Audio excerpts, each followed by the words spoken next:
शुक्लांबरधरं विष्णुं शशिवर्णं चतुर्भुजं प्रसन्नवदनं ध्यायेत् सर्वविघ्नोपशान्तये। व्यासं वसिष्ठनप्तारं शक्तै पौत्रमकल्मषं पराशरात्मजं वन्दे शुकतातं तपोनिधिं। व्यासाय विष्णुरूपाय व्यासरूपाय विष्णवे नमो वै ब्रह्मनिधये वासिष्ठाय नमो नमः। अविकाराय शुद्धाय नित्याय परमात्मने सदैकरूपरूपाय विष्णवे सर्वजिष्णवे। यस्य स्मरणमात्रेण जन्म संसारबन्धनात्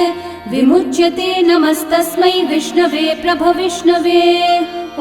नमो विष्णवे प्रभविष्णवे। श्रीवैशम्पायन उवाच श्रुत्वा धर्मानशेषेण पावनानि च सर्वशः युधिष्ठिरः शान्तनवं पुनरेवाभ्यभाषत। युधिष्ठिर उवाच किमेकं दैवतं लोके किं वाप्येकं परायणं स्तुवन्तः कं कमर्चन्तः प्राप्नुयुर्मानवा शुभम्। को धर्मः सर्वधर्माणां भवतः परमो मतः किं जपन्मुच्यते जन्तुर्जन्म संसारबन्धनात्। श्रीभीष्म उवाच जगत्प्रभुं देवदेवम् अनन्तं पुरुषोत्तमं स्तुवन्नाम सहस्रेण पुरुषस्तततोत्थितः तमेव चार्चयन् नित्यं भक्त्या पुरुषम् अव्ययम् ध्यायन् स्तुवन्नमस्यं च यजमानस्तमेव च। अनादिनिधनं विष्णुं सर्वलोकमहेश्वरं लोकाध्यक्षं स्तुवन्नित्यं सर्वदुःखातिगो भवेत्। ब्रह्मण्यं सर्वधर्मज्ञं लोकानां कीर्तिवर्धनं लोकनाथं महद्भूतं सर्वभूतभवोद्भवम्। एष मे सर्वधर्माणां धर्मोऽधिकतमो मतः यद्भक्त्या पुण्डरीकाक्षं स्तवैरर्चैर्नरः सदा। परमं यो महत्तेजः परमं यो महत्तपः परमं यो महद्ब्रह्म परमं यः परायणं। पवित्राणां पवित्रं यो मङ्गलानां च मङ्गलं देवतं देवतानां च भूतानां यो व्ययः पिता यतः सर्वाणि भूतानि भवन्त्यादियुगागमे यस्मिंश्च प्रलयं यान्ति पुनरेव युगक्षये तस्य लोकप्रधानस्य जगन्नाथस्य भूपते विष्णोर्नाम सहस्रं मे शृणु पापभयापहम्। यानि नामानि गौणानि विख्यातानि महात्मनः ऋषिभिः परिगीतानि तानि वक्ष्यामि भूतये। ऋषिर्नाम्नां सहस्रस्य वेदव्यासो महामुनिः छन्दोनुष्ठुप् तथा देवो भगवान् देवकीसुतः अमृतांशोद्भवो बीजं शक्तिर्देवकी नन्दनः त्रिसामाहृदयं तस्य शान्त्यर्थे विनियुज्यते। विष्णुं जिष्णुं महाविष्णुं प्रभविष्णुं महेश्वरम् अनेकरूपदैत्यान्तं नमामि पुरुषोत्तमम्। अस्य श्रीविष्णोर्दिव्यसहस्रनामस्तोत्रमहामन्त्रस्य श्रीवेदव्यासो भगवान् ऋषिः अनुष्ठुप्छन्दः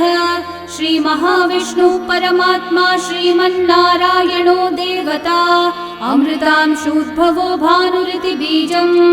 देवकी नन्दनसृष्टेति शक्तिः उद्भवक्षोभणो देव इति परमो मन्त्रः शङ्खबृन्नन्दकी चक्रीति कीलकं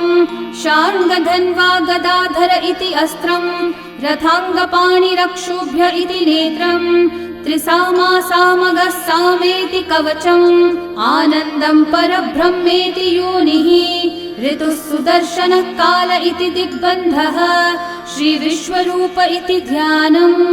श्रीमहाविष्णुः प्रीत्यर्थे सहस्रनाम जपे विनियोगः।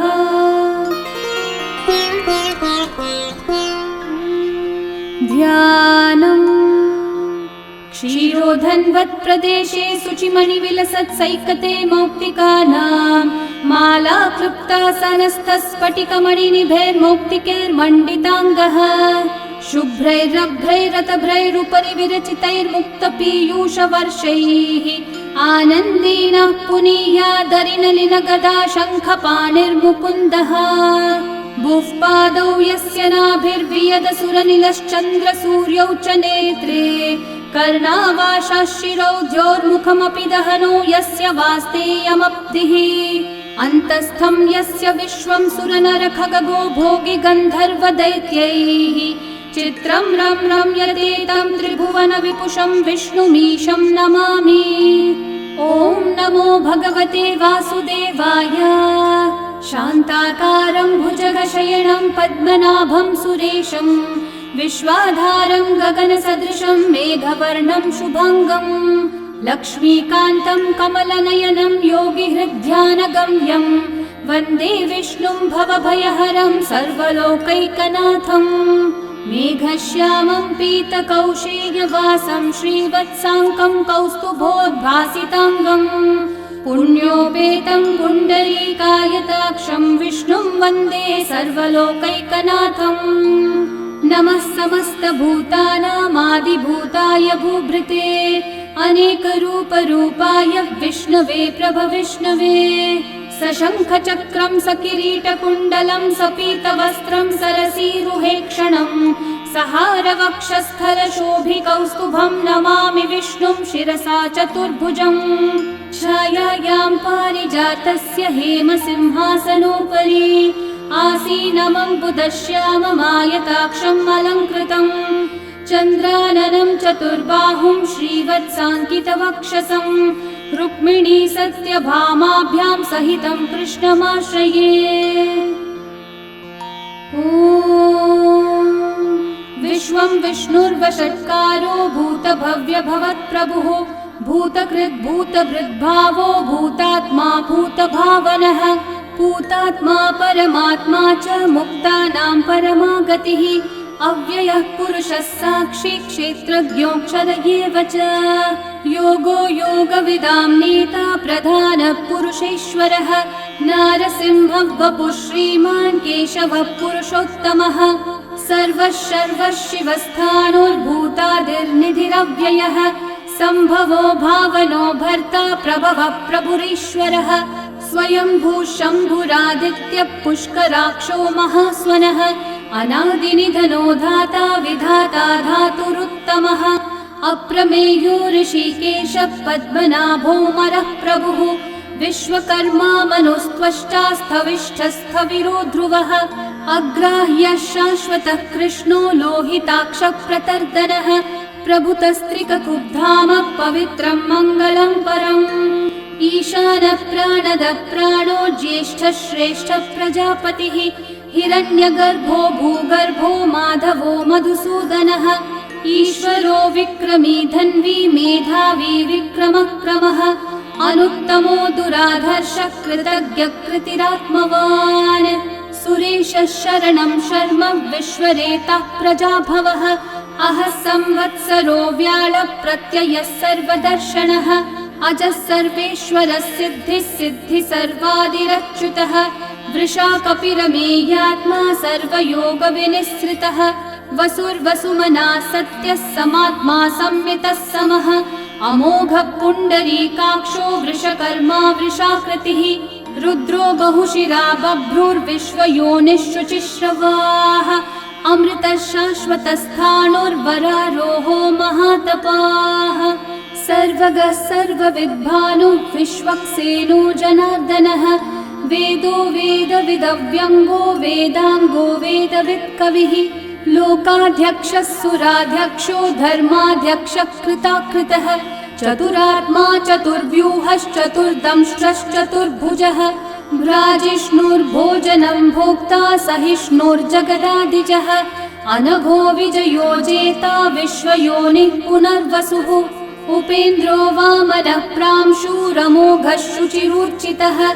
अतीन्द्रः सङ्ग्रहः सर्गो धृतात्मा नियमो यमः वेद्यो वैद्यः सदा योगी वीरः माधवो मधुः अतीन्द्रियो महामायो महोत्साहो महाबलः महाबुद्धिर्महावीर्यो महाशक्तिर्महाद्युतिः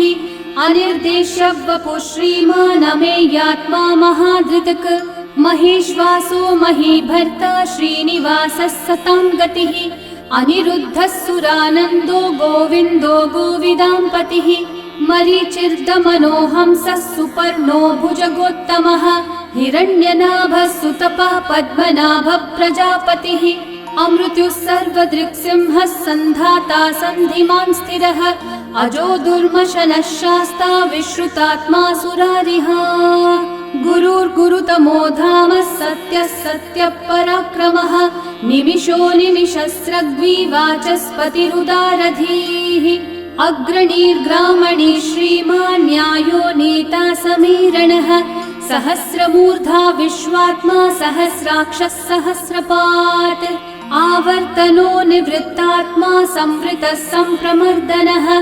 अहः संवर्तको वह्निरनिलो धरणीधरः सुप्रसादः प्रसन्नात्मा विश्वदृग्विश्वभुग्विभुः सत्कर्ता सत्कृतः साधुर्जन्मुर्नारायणो नरः असंख्येयो प्रमेयात्मा विशिष्टः शिष्टकृच्छुचिः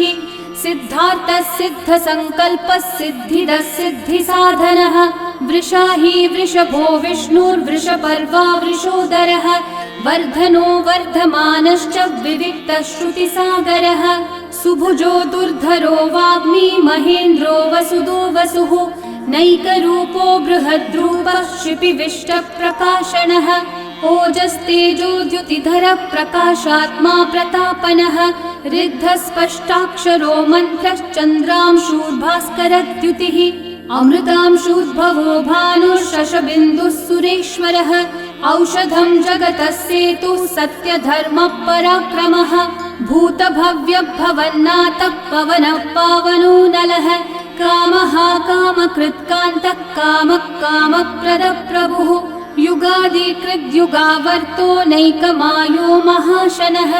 अदृश्यो व्यक्तरूपश्च सहस्रजिदनन्तजित् इष्टो विशिष्टशिष्टेष्ठः शिखण्डी नहुषो वृषः क्रोधः क्रोधकृत्कर्ता विश्वबाहुर्महीधरः अच्युतः प्रथितः प्राणः प्राणदो वासवानुजः अपान्निधिरधिष्ठानम् अप्रमत्तः प्रतिष्ठितः स्कन्दस्कन्दद्धरो धुर्यो वरदो वायुवाहनः वासुदेवो बृहद्भानुरादिदेवः पुरन्दरः अशोकस्थारणस्थारः शूरः शौरिर्जनेश्वरः अनुकूलः शतावर्तः पद्मी पद्मनिभीक्षणः पद्मनाभोरविन्दाक्षः पद्मगर्भः शरीरभृत् महर्धिरिग्धो वृद्धात्मा महाक्षो गरुडध्वजः अतुलः शरभो भीमः समयज्ञो हविर्हरिः सर्वलक्षणलक्षण्यो लक्ष्मीवान् समितिञ्जयः विक्षरो रोहितो मार्गो हेतुर्दामोदरः सहः महीधरो महाभागो वेगवानमिताशनः उद्भवक्षोभणो देवः श्रीगर्भः परमेश्वरः करणं कारणं कर्ता विकर्ता गहनो गुहः व्यवसायो व्यवस्थानः संस्थानस्थानदो ध्रुवः परर्धि परमस्पष्टः तुष्टः पुष्टः शुभेक्षणः रामो विरामो विरतो मार्गो नेयो नयो नयः वीरशक्तिमतां श्रेष्ठा धर्मो धर्मविदुत्तमः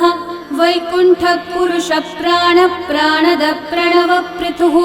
हिरण्यगर्भः शत्रुघ्नो व्याप्तो वायुरधोक्षजः ऋतुः सुदर्शनः कालः परमेष्ठी परिग्रहः उग्रः संवत्सरो दक्षो विश्रामो विश्वदक्षिणः विस्तारस्थावरस्थाणु प्रमाणं बीजमव्ययम् अर्थोऽनर्थो महाकोशो महाभोगो महाधनः अनिर्विण्णस्थविष्ठो भूर्धर्मयूपो महामखः नक्षत्रनेमिर्नक्षत्री क्षामः समीहनः यज्ञयुज्यो महेज्यश्च क्रतुः सत्रं सताङ्गतिः सर्वदर्शी विमुक्तात्मा सर्वज्ञो ज्ञानमुत्तमम् सुव्रतः सुमुखः सूक्ष्मः सुघोषः सुखदः सुहृत् मनोहरो जितक्रोधो वीरबाहुर्विदारणः स्वापनस्ववशो व्यापी नैकात्मानैककर्मकृत् वत्सरो वत्सलो वत्सी रत्नगर्भो धनीश्वरः धर्मगुब्धर्मकृद्धर्मी सदसक्षरमक्षरम् अविज्ञाता सहस्रांशूर्विधाता कृतलक्षणः गभस्तिनेमि सत्त्वस्थः सिंहो भूतमहेश्वरः आदिदेवो महादेवो देवेशो देवभृद्गुरुः उत्तरो गोपतिर्गोप्ता ज्ञानगम्यः पुरातनः शरीरभूतभृद्भोक्ता कपीन्द्रो भूरि दक्षिणः सोमपो मृतपः सोमः पुरुजित्पुरुसत्तमः विनयोजयः सत्यसन्धो दाशारः सात्वतां पतिः जीवो विनयिता साक्षी मुकुन्दोमितविक्रमः अम्भो निधिरनन्तात्मा महोदधिशयोऽन्तकः अजो महार्हः स्वाभाव्यो जिता मित्रप्रमोदनः आनन्दो नन्दनो नन्दः सत्यधर्मा त्रिविक्रमः महर्षि कपिलाचार्य कृतज्ञो मेदिनीपतिः त्रिपदस्त्रिदशाध्यक्षो महाशृङ्गकृतान्तकृत् महावराहो गोविन्दः सुषेणः कनकाङ्गदी गुह्यो गभीरो गहनो गुप्तश्चक्रगदाधरः वेधास्वाङ्गोजितकृष्णो दृढसङ्कर्षणोच्युतः वरुणो वारुणो वृक्षः पुष्कराक्षो महामनाः भगवान् भगहानन्दी वनमाली हलायुधः आदित्यो ज्योतिरादित्यः सहिष्णुर्गतिसत्तमः सुधन्वाखण्डपरशुर्दारुणो द्रविणप्रदः दिवस्पृक्सर्वदृग्व्यासो वाचस्पतिरयो निजः त्रिसामासामगः सामन्निर्वाणं भेषजम्भिषक् सन्न्यासकृच्छमः शान्तो निष्ठा शान्तिपरायणम् शुभाङ्गः शान्तिदः सृष्टा कुमुदः कुवलेशयः गोहितो गोपतिर्गोप्ता वृषभाक्षो वृषप्रियः अनिवर्ती निवृत्तात्मा संक्षेप्ताक्षेमकृच्छिवः श्रीवत्सवक्षा श्रीवास श्रीपति श्रीमतांवरः श्रीधर श्रीश श्रीनिवास श्रीनिधि श्रीविभावनः श्रीधर श्रीकर श्रेय श्रीमान् लोकत्रयाश्रयः स्वक्षस्वङ्गः शतानन्दो नन्दिर्ज्योतिर्गणेश्वरः विजितात्मा विधेयात्मा सत्कीर्तिश्चिन्न संशयः उदीर्णः सर्वतश्चक्षुरनीशः शाश्वतस्थिरः भूषयो भूषणो भूतिर्विशोकः शोकनाशनः अर्चिष्मान् अर्चितः कुम्भो विशुद्धात्मा विशोधनः अनिरुद्धो प्रतिरथः प्रद्युम्नोमितविक्रमः कालनेमी निहावीरः शौरी शूरजनेश्वरः त्रिलोकात्मा त्रिलोकेशः केशवः केशिहा हरिः कामदेवः कामपालः कामी कान्तकृतागमः अनिर्देश्य वपुर्विष्णु वीरोऽनन्तो धनञ्जयः ब्रह्मण्यो ब्रह्मकृद् ब्रह्मा ब्रह्म ब्रह्मविवर्धनः ब्रह्मविद् ब्राह्मणो ब्रह्मी ब्रह्मज्ञो ब्राह्मणप्रियः महाकर्मो महाकर्मा महातेजा महोरगः महाक्रतुर्महायज्वा महायज्ञो महाहविः स्तव्यस्तव प्रियस्तोत्रं स्तुतिस्तोतारणप्रियः पूर्णपूरयिता पुण्यकीर्तिरणामयः मनोजवस्तीर्थकरो वसुरेता वसुप्रदः वसुप्रदो वासुदेवो वसुर्वसुमनाहविः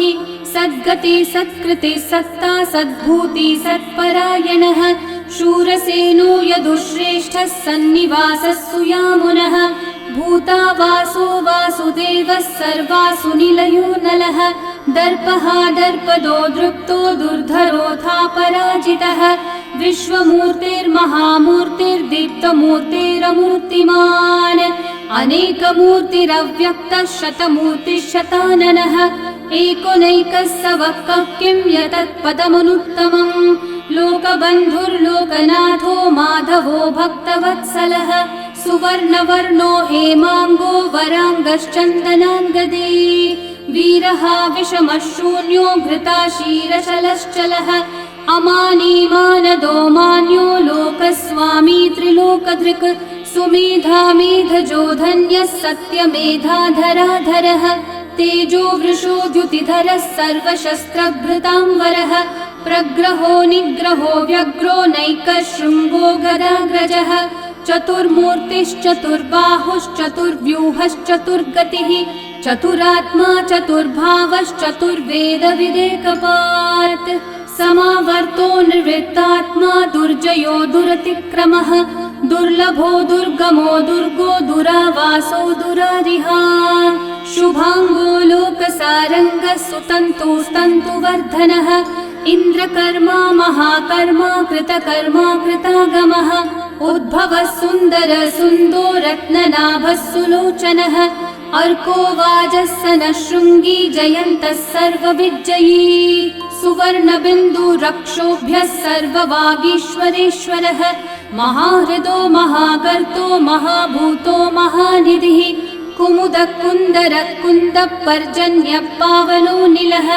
अमृताशोऽमृतवपुः सर्वज्ञः सर्वतोमुखः सुलभः सुव्रतः सिद्धः शत्रुजिच्छत्रुतापनः न्यग्रोधोदम्बरोऽश्वत्थश्चाणूरान्ध्रनिषूदनः सहस्रार्ची सप्तजिह्वा सप्तैधा सप्तवाहनः अमूर्तिरनघोचिन्त्यो भयकृद्भयनाशनः अनुर्बृहत्कृशस्थूलो गुणभृन्निर्गुणो महान् अधृतस्वधृतस्वास्य प्राग्वंशो वंशवर्धनः भारभृत्कथितो योगी योगीशः सर्वकामदः आश्रमश्रमणश्रामः सुपर्णो वायुवाहनः धनुर्धरो धनुर्वेदो दण्डो दमयिता दमः अपराजितः सर्वसहो नियन्ता नियमो यमः सत्त्ववान् सात्विकः सत्यः सत्यधर्मपरायणः अभिप्रायप्रियार्होर्हः प्रियकृत्प्रीतिवर्धनः विहाय स गतिर्ज्योतिः सुरचिर्हुतभुक् विभुः रविर्विरोचनः सूर्यः सविता रविलोचनः अनन्तो हुतभुग्भोक्ता सुखदो नैकजोऽग्रजः अनिर्विण्णः सदा मर्षि लोकाधिष्ठानमद्भुतः सनात् सनातनतमः कपिलः कपिरव्ययः स्वस्ति स्वस्ति कृत् स्वस्ति स्वस्ति भुक् स्वस्ति दक्षिणः अरौद्रः कुण्डली चक्री विक्रम यूर्जितशासनः शब्दातिगः शब्दसः शिशिरः शर्वरीकरः अक्रूरः पेशलो दक्षो दक्षिणः क्षमिनाम्बरः विद्वत्तमो वीतभयः पुण्यश्रवणकीर्तनः उत्तारणो दुष्कृतिः पुण्यो दुःस्वप्ननाशनः वीरः रक्षणः सन्तो जीवनः पर्यवस्थितः अनन्तरूपोऽनन्तश्रीर्जितमन्युर्भयापहः चतुर्रश्रो गभीरात्मा विदिशो व्यादिशो दिशः अनादिर्भूर्भुवो लक्ष्मी सुवीरो रुचिराङ्गदः जननो जनजन्मादि भीमो भीमपराक्रमः आधारनिलयो धाता पुष्पहासप्रजागरः ऊर्ध्वगः सत्पथाचारः प्राणदः प्रणवप्पणः प्रमाणं प्राणनिलयं प्राणभृत् प्राणजीवनः तत्त्वं तत्त्वविदेकात्मा जन्म मृत्युजरातिगः भूर्भुवः स्वस्तरुस्तारः सविता प्रपितामहः यज्ञो यज्ञपतिर्यज्वा यज्ञागो यज्ञवाहनः यज्ञभृद्यज्ञकृद्यज्ञी यज्ञभुग्यज्ञसाधनः यज्ञातकृद्यज्ञगुह्यामन्नमन्नादयेव च आत्मयोनिः स्वयं जातो वैखानः सामगायनः देवकीनन्दनः सृष्टा शितीशः पापनाशनः शङ्खबृन्नन्दकी चक्री शार्ङ्गधन्वा गदाधरः रथाङ्गपाणिरक्षोभ्यः सर्वप्रहरणायुधः सर्वप्रहरणायुध ॐ नम इति वनमाली गदी शार्ङ्गी शङ्खी चक्री च नन्दकी श्रीमान्नारायणो विष्णुर्वासुदेवोऽभिरक्षतु वनमाली गदी शार्ङ्गी शङ्खी चक्री च नन्दकी श्रीमान्नारायणो विष्णुर्वासुदेवोऽभिरक्षतु वनमाली गदी शार्ङ्गी शङ्खी चक्री च नन्दकी श्रीमान्नारायणो विष्णुर्वासुदेवोऽभिरक्षतु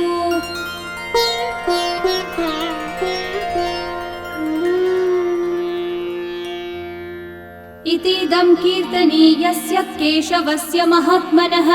नाम्नां सहस्रं दिव्यानाम् अशेषेण प्रकीर्तितम्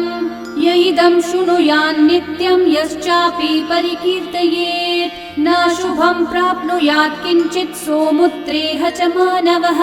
वेदान्तगो ब्राह्मणः स्यात् क्षत्रियो विजयी भवेत् वैश्यो धनसमृद्धः स्यात् शूद्रः सुखमवाप्नुयात् धर्मार्थी प्राप्नुयात् धर्मम् अर्थार्थी चार्थमाप्नुयात् कामानवाप्नुयात् कामी प्रजार्थी चाप्नुयात् प्रजाम् भक्तिमान् यः सदोत्थाय शुचिस्तद्गतमानसः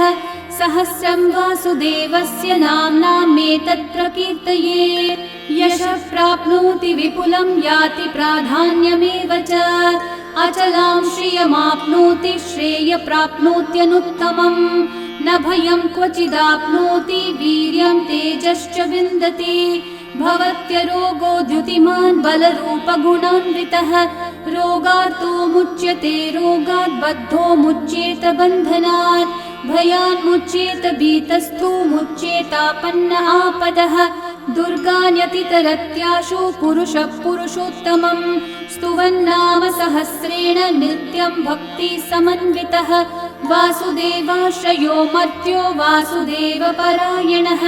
सर्वपापविशुद्धात्मा याति ब्रह्म सनातनम् न वासुदेव भक्तानामशुभं विद्यते क्वचित् जन्म मृत्यु जरा व्याधि भयं नैवोपजायते इमं स्तवमधीयानः श्रद्धा भक्ति समन्वितः युज्येतात्मसुखः शान्ति श्रीधृति स्मृतिकीर्तिभिः न क्रोधो न च मात्सर्यं न लोभो नाशुभा मतिः भवन्ति कृतपुण्यानां भक्तानां पुरुषोत्तमे द्यौस चन्द्रार्कनक्षत्राखं दिशो भूर्महोदधिः वासुदेवस्य वीर्येण विदतानि महात्मनः ससुरासुरगन्धर्वं स यक्षोरगराक्षसं जगद्वशे वर्ततेदं कृष्णस्य सचराचरम् इन्द्रियाणि मनोबुद्धिः सत्त्वं तेजो बलं द्युतिः वासुदेवात्मकन्याहुः क्षेत्रं क्षेत्रज्ञ एव च सर्वागमानामाचार प्रथमं परिकल्पते आचार प्रभवो धर्मो धर्मस्य प्रभुरच्युतः ऋषयः पितरो देवा महाभूतानि धातवः जङ्गमा जङ्गमं चेदं जगन्नारायणोद्भवम् योगो ज्ञानं तथा साङ्ख्यं विद्या शिल्पादिकर्म च वेदाः शास्त्राणि विज्ञानम् एतत् सर्वं जनार्दनात् एको विष्णुर्महद्भूतं पृथक् भूतान्यनेकशः त्रिलोकान् व्याप्य भूतात्मा भुङ्क्ते विश्वभुगव्ययः इमं स्तवं भगवतो विष्णोर्व्यासेन कीर्तितम् पठ्येद्य इच्छेत् पुरुषः श्रेयः प्राप्तुं सुखानि च विश्वेश्वरमजं देवं जगतः प्रभुमव्ययम् भजन्ति हि पुष्कराक्षं न ते यान्ति पराभवम् न ते यान्ति पराभवम् ॐ नमः इति अर्जुनोवाच पद्मपत्रविशालाक्ष पद्मनाभः सुरोत्तम भक्तानामनुरक्तानां त्राता भव जनार्दन श्रीभगवानुवाच यो मां नाम सहस्रेण स्तोतुमिच्छति पाण्डव सोऽहमेकेन श्लोकेन स्तुत एव न संशयः स्तुत एव न संशय ॐ नमः इति व्यास उवाच वासनाद् वासुदेवस्य वासितं भुवनत्रयं सर्वभूतनिवासोऽसि वासुदेव नमोऽस्तु ते श्रीवासुदेव नमोऽस्तु त ॐ नमः इति पार्वत्योवाच केनोपायेन लघुना विष्णोर्नाम सहस्रकं पठ्यते पण्डितेर्नित्यं श्रोतुमिच्छाम्यहं प्रभो ईश्वरोवाच श्रीराम राम रामेति रमे रामे मनोरमे सहस्रनाम तत्तुल्यं राम नाम वरानने श्रीराम राम रामेति रमे रामे मनोरमे सहस्रनाम तत्तुल्यं राम नाम वरानने श्रीराम राम रामेति रमे रामे मनोरमे सहस्रनाम तत्तुल्यं राम नाम वरानने श्रीराम नाम वरानन ॐ नमः इति ब्रह्म उवाच नमोऽस्त्वनन्ताय सहस्रमूर्तये सहस्रपादाक्षि शिरोरुबाहवे सहस्रनाम्ने पुरुषाय शाश्वते सहस्रकोटियुगधारिणे नमः। सहस्रकोटियुगधारिण ॐ नम इति। सञ्जय उवाच यत्र योगेश्वर कृष्णो यत्र पार्थो धनुर्धरः तत्र श्रीर्विजयो भूतिर्ध्रुवा नीतिर्मतिर्मम। श्रीभगवानुवाच अनन्याश्चिन्तयन्तो मा ये जनाः पर्युपासते तेषां नित्याभियुक्तानां योगक्षेमं वहाम्यहम्। परित्राणाय साधूनां विनाशाय च दुष्कृतां धर्म संस्थापनार्थाय सम्भवामि युगे युगे।